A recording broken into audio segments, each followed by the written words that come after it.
Magandang gabi mga kaibigan. Maligayang pagdating sa mga kwentong aswang, ang tahanan ng mga kwentong gigising sa inyong takot at magpapadilat sa inyo hanggang madaling araw. Bago tayo magsimula, siguraduhin komportable na kayo. Patayin ang ilaw, isuot ang inyong earphones, at huwag munang lilingon kapag may narinig kayong kaluskos sa inyong likuran. Kung mahilig kayo sa mga kwentong puno ng hiwaga, kababalaghan, at nakatatakot na aral, huwag kalimutang i-like ang video at mag-subscribe sa ating channel. I-share din ito sa kaibigan nyong matapang daw, ngunit natutulog na nakabukas ang ilaw. Ang kwentong maririnig nyo ngayon ay tungkol sa isang binatang mangangaso, isang mahiwagang tandang, at isang sidikik na kayang maligaw kahit tuwid lamang ang daan. Palagi siyang mali sa direksyon, mali sa pangalan, mali sa plano, at kung minsan ay pati sa sarili niyang bilang. Ngunit nang mapadpad silang dalawa sa pusod ng gubat at matagpuan ang pinakamalaking kuta ng mga aswang, ang kaibigang pinagtatawanan ng lahat ang naging dahilan kung bakit maraming inosente ang nakaligtas. At nang unti-unting punitin ng mga aswang ang kanyang anino at buhay, ang nakakatawang paglalakbay ay nauwi sa isang paghihiganting hindi malilimutan ng buong kagubatan. Huminga ng malalim at makinig. Simulan na natin ang kwento ng ang mangangaso, ang mahiwagang tandang, at ang kuta ng mga aswang. Paalala, ang kwentong ito ay kathang-isip lamang. May mga eksena ng labanan, kamatayan, at paghihiganti, ngunit hindi inilalarawan ng lantad ang pagkapira-piraso ng katawan. Hindi hinihikayat ng kwento ang pananakit o pagpatay. Sa Baryo Masagana ay kilala ang 27 taong gulang na si Mateo Alcaraz bilang pinakamahusay na mangangaso sa kanilang lalawigan. Hindi siya pumapatay ng hayop para sa katuwaan. Hinuhuli lamang niya ang mababangis na baboy na sumisira sa pananim at naghahanap ng mga nawawalang taong napapadpad sa gubat.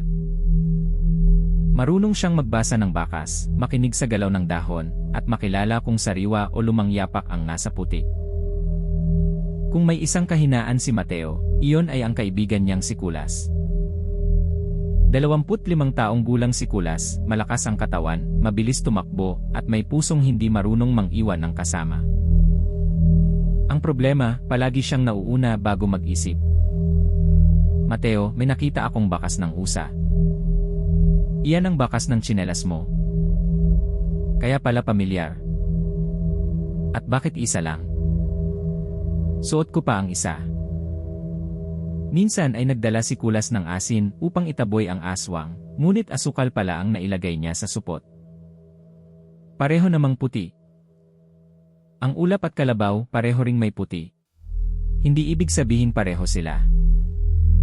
May kalabaw bang puti? Iyon talaga ang naintindihan mo.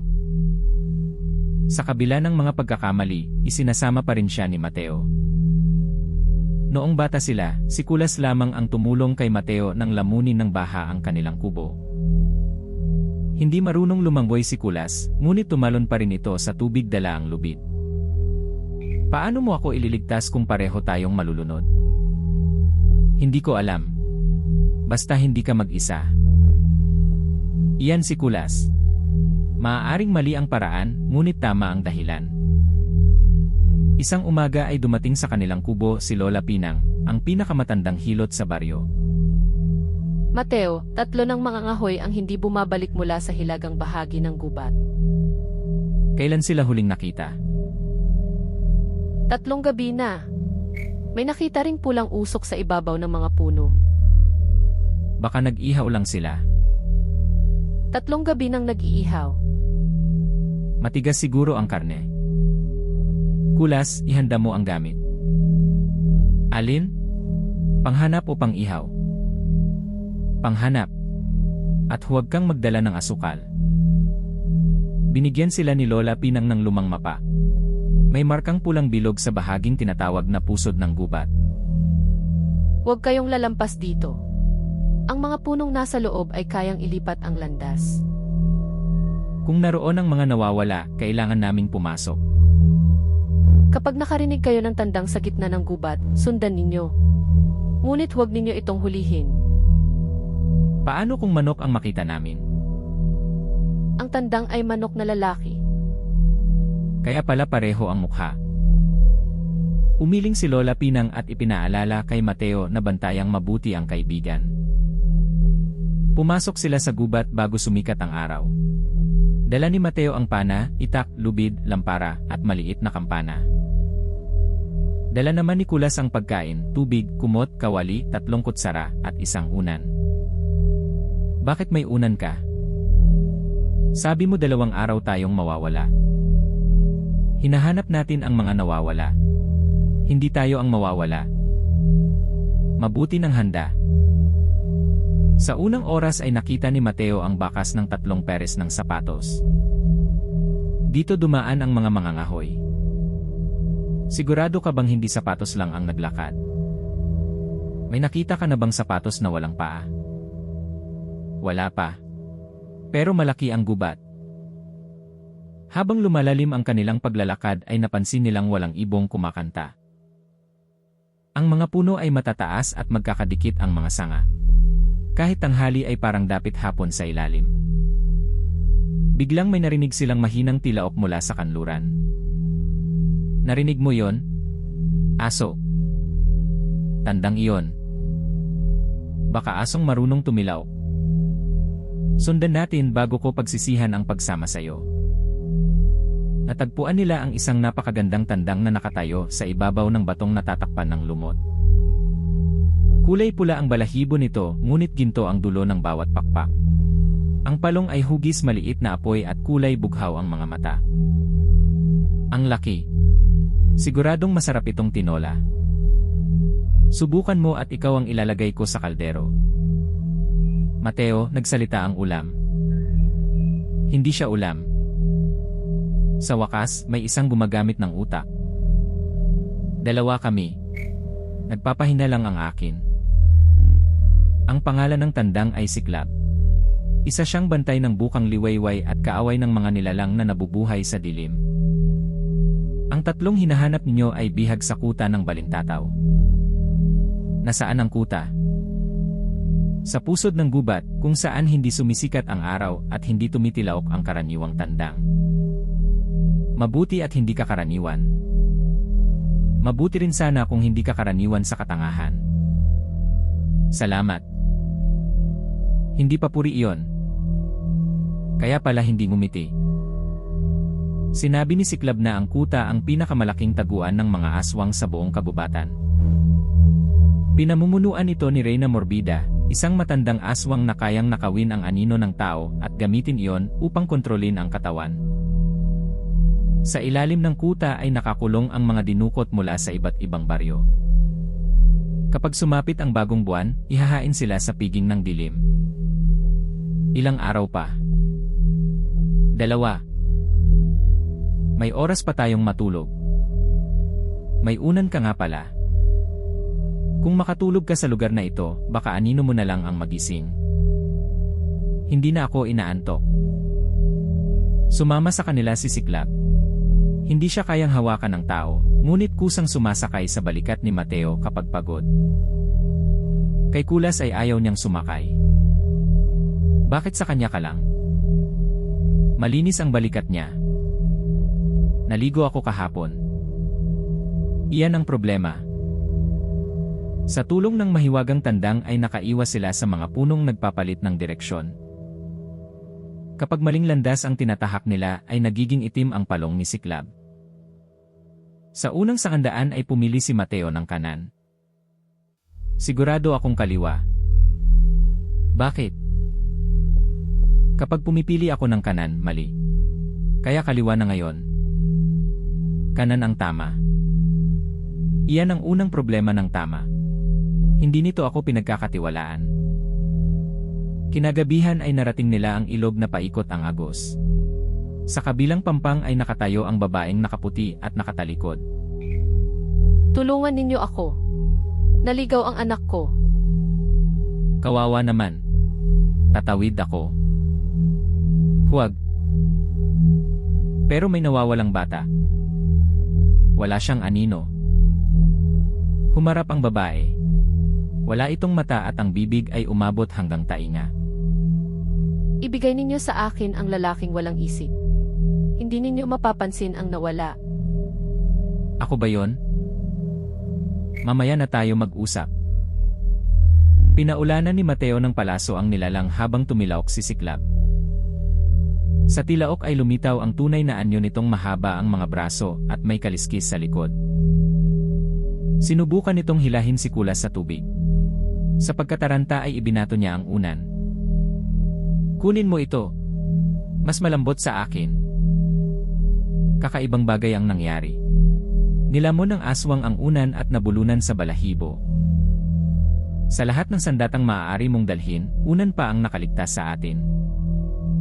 Sabi ko sa iyo, mabuti ng handa.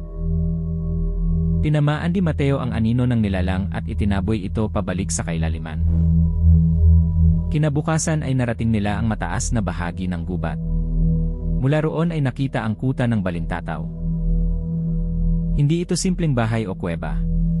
Isa itong napakalaking muog na itinayo sa loob ng magkakadugtong na puno ng balete. Ang mga ugat ang nagsilbing pader, ang mga sanga ang tor, at malalaking bungo ng hayop ang nakasabit sa tarangkahan. Daan-daang ilaw ang gumagalaw sa loob.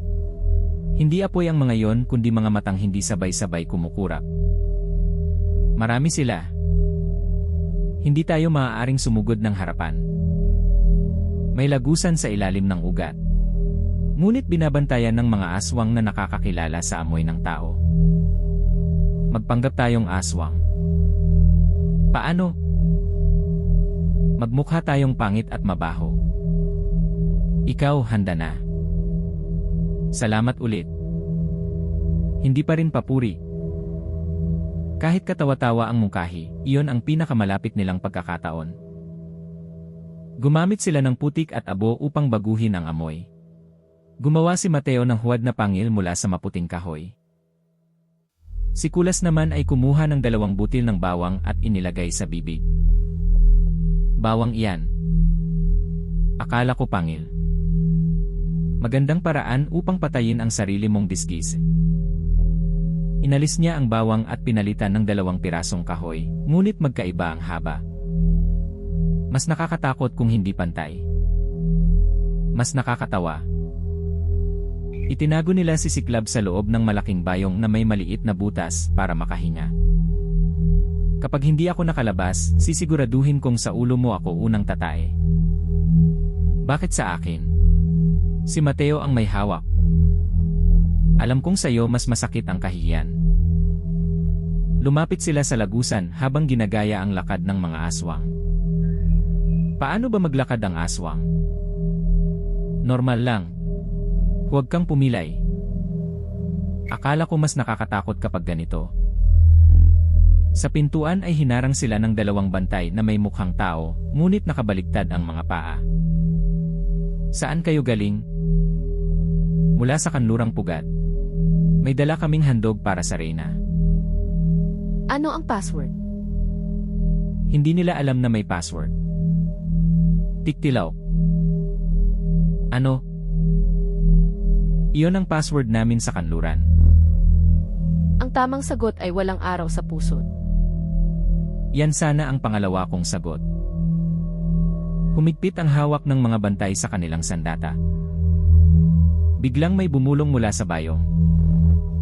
Sabihin mong tauhan kayo ni Berto Balintuna.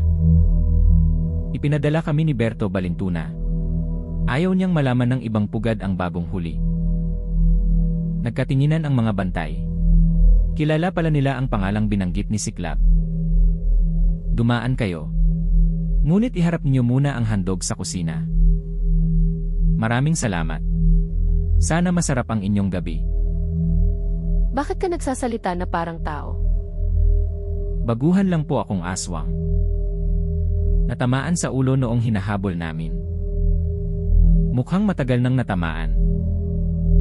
Nakapasok sila sa pinakamalaking kuta ng mga aswang dahil sa pangalan ni Siklab at sa pambihirang kakayahan ni Kulas na magmukhang tunay na walang alam. Sa loob ay nakita nila ang mahabang bulwagan na may mga mesa, kulungan, at hagdang paikot sa katawan ng balete. May mga manananggal na nakasabit sa itaas, mga asong aswang na natutulog sa ilalim, at mga manggagaway na nagbabantay sa mga garapong puno ng nakaw na anino. Mateo, gusto ko nang umuwi. Hinahanap pa natin ang mga bihag. Pagkatapos, pwede na tayong umuwi. Kapag buhay pa tayo. Hindi nakakatulong ang sagot mo. Sa kusina ay nakita nila ang tatlong nawawalang mangangahoy kasama ang mahigit 20 bihag mula sa ibang baryo. Nakakadena ang mga ito at mahina na sa gutom. Mateo, ikaw ba yan? Hindi. Mga aswang kami. Kulas. Nagpapanggap tayo, hindi ba? Hindi sa mga inililigtas natin. Ipinaliwanag ni Mateo ang plano. Bubuksan nila ang lagusan sa ibaba at ilalabas ang mga bihag ng paisa-isa. Ginamit ni Kulas ang kawali upang alisin ang lumang pako sa kandado. May dala tayong itak. Mas tahimik ang kawali. Tumunog ng malakas ang bakal. Hindi tahimik iyon. Sa isip ko, tahimik. Sa kabila ng ingay ay nagawa nilang mabuksan ang unang kulungan. Ngunit bago maalis ang natitirang kadena ay tumunog ang malaking kampana sa tuktok ng kuta. Paparating ang reyna. Itinago ni Mateo ang mga bihag sa madilim na lagusan. Sina Mateo at Kulas ay bumalik sa bulwagan upang hindi mapansin ang bukas na kulungan. Bumaba mula sa pinakamataas na sanga si Reyna Morbida. Mukha siyang magandang matandang babae na nakasuot ng pulang saya. Ngunit sa likod niya ay may 8 aninong gumagalaw na magkakaiba ang direksyon. Naamoy ko ang liwanag. Naramdaman ni Siklab ang panganib at gumalaw sa loob ng bayong. Handog po iyan. Mahilig lang gumalaw. Ano ang laman? Baboy. Tumilaok ng mahina si Siklab sa loob. Baboy na marunong tumilaok. May sakit sa lalamunan. Buksan ang bayong. Alam nilang tapos na ang pagpapanggap. Inihagis ni Mateo ang bayong sa itaas. Lumabas si Siklab at nagliwanag ang gintong balahibo. Gising, mga anak ng dilim. Sa unang malakas na tilaok ay napaatras ang lahat ng aswang. Nawala ang magagandang anyo at lumitaw ang tunay nilang mukha. Kulas, dalhin mo ang mga bihag sa lagusan. Akala ko sabay tayo. Susunod ako. Ikaw ang nakakaalam kung saan sila nakatago. Hindi ako sigurado kung naaalala ko ang daan. Sundan mo ang mga taong gusto nang umalis. Sumugod si Mateo sa mga bantay upang bigyan ng oras ang kaibigan. Pinakawalan niya ang 3 palaso. Tinamaan ang mga anino ng unang 3 aswang at naipit ang mga ito sa pader. Ginamit ni Siklab ang mga pakpak upang magpakawala ng liwanag na nakabubulag sa mga manananggal. Samantala ay tinipon ni Kulas ang mga bihag. Sumunod kayo sa akin. Hindi ko alam ang daan pero sigurado akong hindi rito. Paano kung maligaw tayo? Kapag maraming aswang, mali ang daan. Kapag kaunti, baka tama. Kakaiba man ang paraan, nakarating sila sa lagusan. Ngunit ang huling bihag ay isang matandang babaeng hindi makalakad. Iwan mo na ako. Babalik ang mga bantay. Hindi po ako magaling magbilang, pero alam kong kulang tayo kapag wala kayo. Pinasan niya ang matanda at pinangunahan ang grupo sa makitid na ugat. Sa likod nila ay narinig ang paglapit ng mga asong aswang. Bilisan inyo! Hindi ko kayang tumakbo habang may pasan at iniisip ang direksyon. Sa unang sangandaan ay may 2 lagusan. Alin ang palabas? Kaliwa. Lahat ay nag-alinlangan dahil kilala nilang palaging mali si Kulas. Tama ako ngayon. Naririnig ko ang tubig sa kaliwa. Nadaanan namin ang ilog bago ang kuta. Sa unang pagkakataon ay hindi hula ang sagot niya. Nakinig siya sa itinuro ni Mateo tungkol sa tunog ng tubig. Sumunod ang mga bihag at nakita nila ang liwanag sa dulo. Ngunit bago makalabas ang huling 5 ay bumagsak ang ugat sa pagitan nila. Nasa kabilang panig si Kulas kasama ang matandang pasan niya. Kulas, tumalon ka. Mauna po kayo, Lola. Inabot niya ang matanda sa butas at itinulak patungo sa mga kasama. Sa likod ni Kulas ay lumitaw ang 4 na asong aswang. Sabihin niyo kay Mateo na tama ako sa kaliwa. Sumunod ka. Kapag tumalon ako ngayon, susunod sila. Isara ninyo ang butas. Ginamit niya ang kawali upang putulin ang lubid na humahawak sa natitirang ugat. Tuluyang nagsara ang lagusan at nakalabas ang lahat ng bihat. Naiwan si Kulas sa loob ng kuta. Nang malaman ni Mateo ang nangyari ay gusto niyang bumalik agad. Hindi ko siya iiwan. Dalhin muna natin sa ligtas ang mga bihat. Iyan ang dahilan kung bakit siya nanatili. Bawat sandali ay maaari nila siyang patayin. Kapag bumalik tayong walang plano, mawawalan ng saysay ang sakripisyo niya. Masakit tanggapin, ngunit tama ang tandang. Inihatid nila ang mga bihag sa kuweba sa labas ng kapangyarihan ng kuta. Samantala ay dinala si Kulas sa harap ni Reyna Morbida. Ikaw ang nagpanggap na aswang. Kapanipaniwala ba? Hindi. Mabuti. Ayoko talagang isipin nilang kamukha ko kayo. Sinampal siya ng bantay at bumagsak sa sahig. Nasaan ang mga ngaso at ang tandang? Hindi ko alam. Alam mong hindi kita kailangang saktan sa katawan. Inilabas ng Reyna ang talim ng 8 anino, isang itim na sandatang hindi humihiwa ng laman kundi ng aninong nagdurugtong sa kaluluwa at katawan. Sa bawat bahagi ng aninong puputulin ko, may mawawala sa iyo. Lakas, alaala, tinig, init, pag-asa, at sa huli, buhay. 6 lang ang sinabi mo. Akala ko 8. Sa ganitong sandali, nagagawa mo pa ring magbiro. Kapag tumigil ako, matatakot ako. Itinali ng mga aswang si Kulas sa gitna ng bilog na bato. Ang anino niya ay pilit nilang pinahaba sa 8 direksyon. Unang pinutol ng Reyna ang aninong nakakabit sa kaliwang kamay. Hindi naputol ang tunay na kamay, ngunit bigla itong nanghina at hindi na maigalaw ni Kulas. Nasaan sila? Sabi ko na mahina ang kaliwa ko. Ikalawang pinunit ang anino ng kanang paa. Nawala ang lakas nito at bumagsak ang binata sa isang tuhod. Isang sagot lamang at titigil ako. Kapag sinabi ko, titigil ka bang maging pangit? Galit na pinutol ng Reyna ang 3 bahagi, ang aninong may hawak sa alaala ng tahanan. Biglang hindi maalala ni Kulas ang mukha ng kanyang ina, ang amoy ng kanilang kubo, at ang landas pauwi sa masagana. May kaibigan akong naghihintay sa akin. Hindi ko maalala ang baryo, pero alam kong babalik siya. Ika-4 na pinutol ang aninong nag-iingat sa kanyang tinig.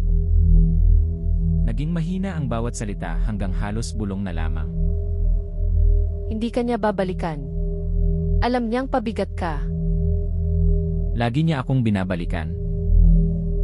Ika-5 naputol ang aninong nagdadala ng init. Nanlamig ang buong katawan ni Kulas kahit mainit ang kuta. Nanginginig siya at hirap huminga, ngunit patuloy niyang iniisip ang mga bihag na nakalabas. Tama ako sa kaliwa. Ano? Kahit minsan lang tama ako. Ika-6 na pinutol ang aninong nakakabit sa kanyang mga alaala kay Mateo. Nawala sa isip niya ang pangalan ng kaibigan, ngunit hindi ang pakiramdam na may taong hindi niya dapat ipagkanulo. Hindi ko maalala kung sino siya. Pero alam kong kaibigan ko siya. Sa ika-7 hiwa ay pinunit ng Reyna ang bahaging nagdadala ng pag-asa. Dumilim ang mga mata ni Kulas. Naramdaman niyang walang darating, walang makapagliligtas, at walang kabuluhan ang kanyang ginawa. Kayon sabihin mo kung nasaan sila. Matagal bago nakasagot si Kulas. Hindi ko alam kung may darating. Pero nakalabas ang mga bihag. Sapat na yon. Hindi kayang durugin ng sumpa ang kabutihang hindi nakasalalay sa gantimpala. Itinaas ni Morbida ang talim para sa ika-8 at huling bahagi, ang aninong nagdurugtong sa kanyang buhay. Bago bumaba ang sandata ay may napakalakas na tilaok mula sa labas. Kulas! Bumalik si Mateo kasama si Siklab. Ngunit isang saglit silang nahuli. Bumaba ang talim ng 8 anino. Nahati ang huling bahagi ng anino ni Kulas at tuluyang nanghina ang kanyang katawan. Hindi inilalarawan ng lantad ang kamatayan niya. Walang kailangang makita na laman o dugo upang maunawaan ang kalupitan. Sa bawat bahagi ng aninong nawala ay unti-unting kinuha ang lakas, alaala, tinig, init, pag-asa, at huling hininga ng kaibigang buong buhay na pinagtawanan dahil sa mga pagkakamali. Tumakbo si Mateo at sinalo si Kulas bago tuluyang bumagsak. Nandito ako. Ilalabas kita. Ikaw ba yung kaibigan ko? Ako si Mateo. Mabuti. Akala ko maling tao na naman. Kahit halos wala ng tinig ay nagawa pa rin niyang ngumiti. Huwag kang magsalita. Iingatan mo ang lakas mo. Nakalabas ba sila? Lahat sila. Dahil sa'yo. Tama ako sa kaliwa. Tama ka. Sabihin mo sa lahat 8 beses akong tama. Sasabihin kong 80. Huwag naman. Baka hindi maniwala. Iyon ang huli niyang biro. Namatay si Kulas sa bisig ng kaibigang ilang ulit niyang iniligtas nang hindi alam ang tamang paraan. Tumahimik ang buong kuta. Maging ang mga aswang ay hindi agad tumawa.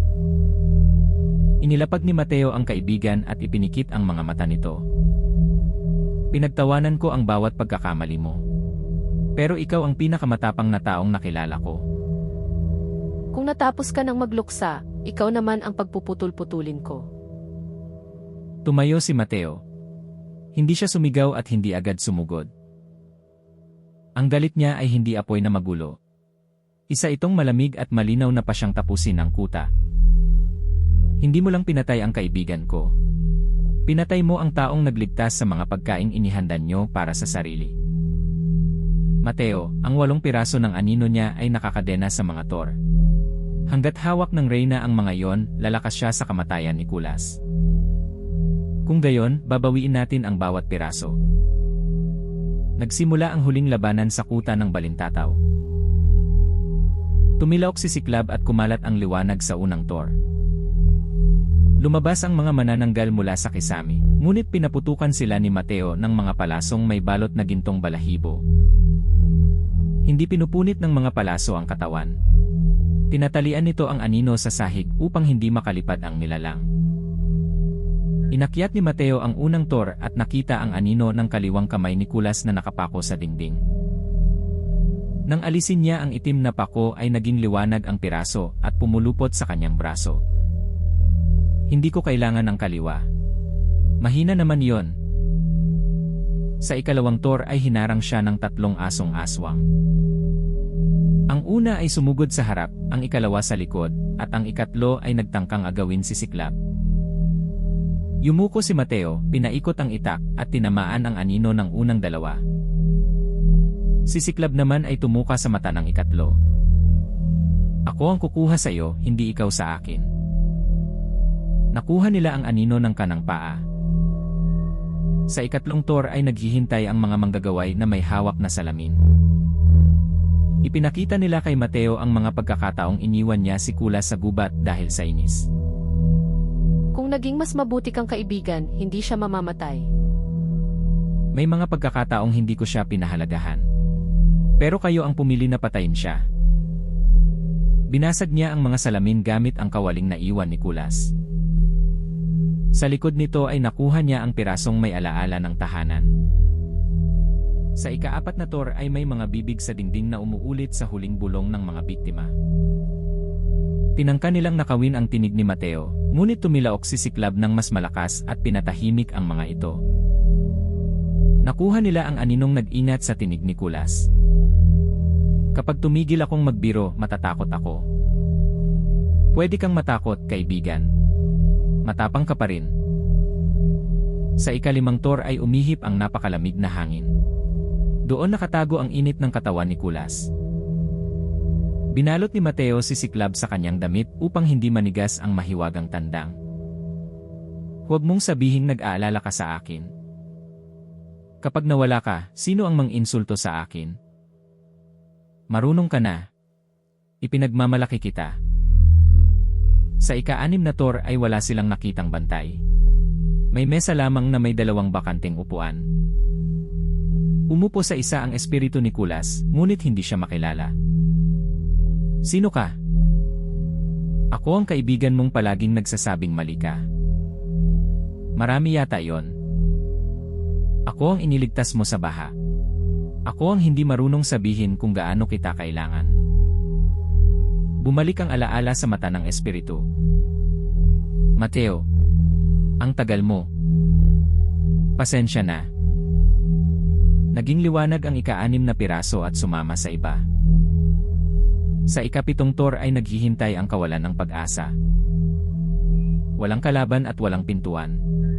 Paulit-ulit lamang ipinakita kay Mateo ang katawan ng kaibigan at sinabing wala ng saysay ang paghihiganti. Hindi natin ginagawa ito upang ibalik ang patay. Ginagawa natin upang wala nang sumunod sa kanya.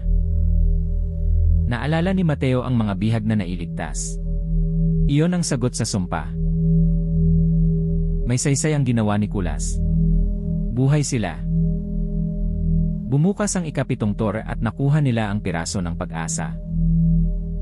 Naiwan ang ika-8 piraso, ang aninong nagdurugtong sa buhay ni Kulas. Nakalagay iyon sa korona ni Reyna Morbida sa pinakamataas na bahagi ng balete. Umakyat sina Mateo at Siklab habang gumuguho ang mga ugat ng kuta. Sa itaas ay naghihintay ang Reyna kasama ang 8 aninong naging dambuhalang mga kamay. Kahit mabawi mo ang mga piraso, patay na ang kaibigan mo. Hindi ko siya binabawi mula sa kamatayan. Pinalalaya ko siya mula sa iyo. Sumalakay ang unang 2 kamay. Umiwas si Mateo at ibinaon ang 2 palaso sa korona. Ang ikatlo ay humawak sa kanyang binti at ibinitin siya sa gilid ng tor. Lumipad si Siklab at tinuka ang aninong daliri hanggang makawala ang mga ngaso. Ang ika-4 at ika-5 kamay ay pinagsama upang durugin siya, ngunit ginamit ni Mateo ang kawali ni Kulas bilang panangga. Hindi ko akalaing maililigtas ako nito ng 2 beses. Mabuti ng handa. Napangiti si Mateo sa gitna ng laban. Pinakawalan ni Morbida ang natitirang 3 kamay. Hinawakan ng mga ito ang anino ni Mateo at sinubukang hatiin din siya. Mararamdaman mo ang naranasan ng kaibigan mo. Naramdaman ni Mateo ang paghina ng mga braso at paglabo ng alaala. Ngunit ang 7 piraso ng anino ni Kulas ay lumiwanag at bumuo ng kalasag sa likod niya. Hindi ka mag-isa. Hindi ka pa rin marunong sumunod. Sinabi kong magpahinga ka. Mali na naman ako. Tinulak ng kalasag ang mga kamay pabalik sa Reyna. Tumalon si Mateo, hinawakan ang korona at inalis ang ika-8 piraso. Nabuo ang anino ni Kulas. Hindi bumalik ang kanyang katawan sa buhay, ngunit naging buo ang espiritong nakatayo sa liwanag. Ngayon, tilaok na. Ako ang tandang. Huwag mo akong utusan. Akala ko ako. Sa huling pagkakataon ay nagpatawa pa rin siya. Tumilaok si Siklab. Nabutas ang bubong ng mga sanga at pumasok ang unang liwanag ng umaga sa pusod ng gubat. Tinamaan si Reyna Morbida. Isa-isang nasunog ang 8 anino niyang ginamit upang nakawin ang buhay ng iba. Isara ninyo ang liwanag. Ngunit ang mga natitirang aswang ay abala sa pagtakas. Ang ilan ay humingi ng pagkakataong umalis at mangakong hindi na mangangaso. Hindi sila hinabol ni Mateo. Ang mga patuloy na umatake at nagtangkang kunin ang mga bihag ay tinalian ng liwanag ni Siklab at nilamon ng gumuguhong kuta. Sinubukan ni Morbida na tumakas sa anyong malaking uwak.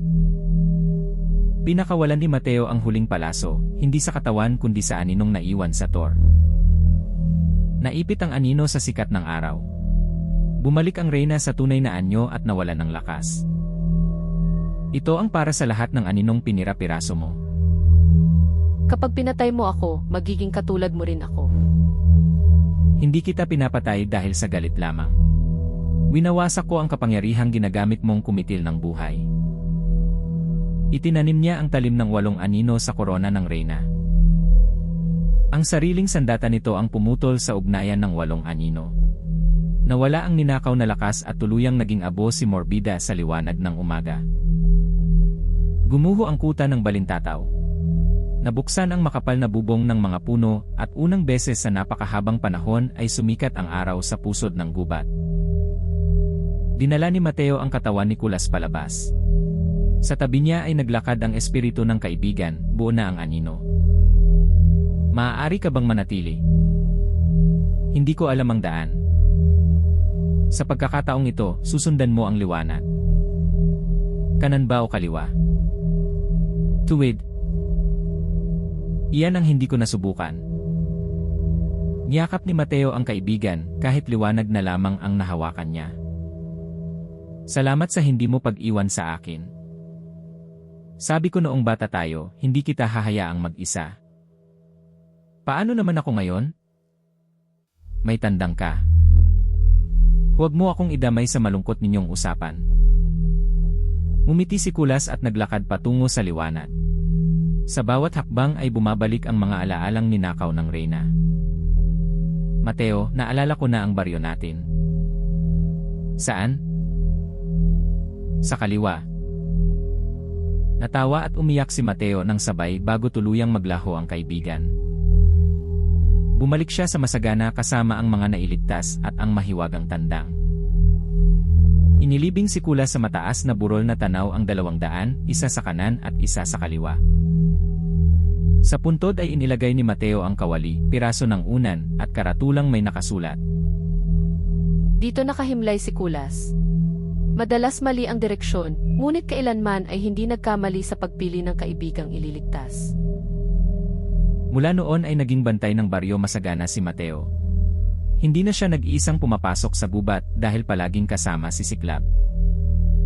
Hindi kita sidekick. Hindi ko sinabi. Iniisip mo. Ikaw ang mas maliit. Ako ang may kapangyarihan. Ikaw rin ang pumapasok sa bayong. Madalas silang magtalo, ngunit tuwing maliligaw si Mateo, ay may mahinang boses na nagmumula sa kaliwang bahagi ng daan. Hindi riyan. Dito. Kadalasan ay mali pa rin ang itinuturong direksyon. Ngunit kapag may taong kailangang iligtas, palaging tama ang boses. Kaya para sa mga taong may kaibigang makulit, makalimutin, o palaging nagkakamali, huwag agad sukatin ang halaga nila sa bilis ng isip o galing sa plano. May mga taong hindi mahusay magbasa ng mapa, ngunit hindi kailanman naliligaw sa oras na kailangan silang pumili sa pagitan ng sariling kaligtasan at buhay ng iba. Hindi mahina si Kulas dahil madalas siyang magkamali. Ang tunay na katalinuhan niya ay nasa pusong nakaalam kung kailan dapat tumawa, tumulong, at manatili. Para sa mga tulad ni Mateo, huwag hintaying mawala ang kaibigan bago sabihin kung gaano siya kahalaga. Ang pang-aasar ay maaaring bahagi ng pagkakaibigan, ngunit dapat palaging may kasamang paggalang, pasasalamat, at pagkilala sa kabutihan ng isa't isa. At para sa mga nawalan ng mahal sa buhay, natural ang galit at pagnanais na gumanti. Ngunit tandaan na ang pinakamagandang paraan upang parangalan ang sakripisyo ay iligtas ang mga buhay na ipinaglaban nila, hindi ang hayaang lamunin tayo ng kaparehong kalupitan ng pumatay sa kanila. Hindi hinabol ni Mateo ang mga aswang na tumigil at tumakas ng walang sinasaktan. Ang nilipol niya ay ang reyna, mga aktuwal na mamamatay tao, at kuta ng pang-aalipin. Dahil ang katarungan ay marunong kumilala ng salarin. Ang bulag na paghihiganti ay lahat ginagawang kaaway. Hanggang ngayon, sinasabing may mahiwagang tandang na tumitilaok sa pusod ng gubat kapag may naliligaw. Kapag mabuti ang pakay mo, isang nakakatawang binata ang lilitaw sa kaliwang daan at ituturo ang kanan. Sinusubukan ko lang kung nakikinig ka. Ngunit kapag isa kang aswang na naghahanap ng bagong bihag, makikita mong buo ang anino niyang nakatayo sa tabi ni Mateo. Hindi mo na muling paghihiwa-hiwalayin ang kaibigan ko o ang pamilya ng iba. At sa likod nila ay sisikat ang liwanag na minsang winasak ang pinakamalaking kuta ng mga aswang. Sapagkat maaaring magkamali ng direksyon ang tunay na kaibigan. Ngunit kapag ikaw ang nasa panganib, palagi niyang mahahanap ang daan pabalik sa'yo. Wakas,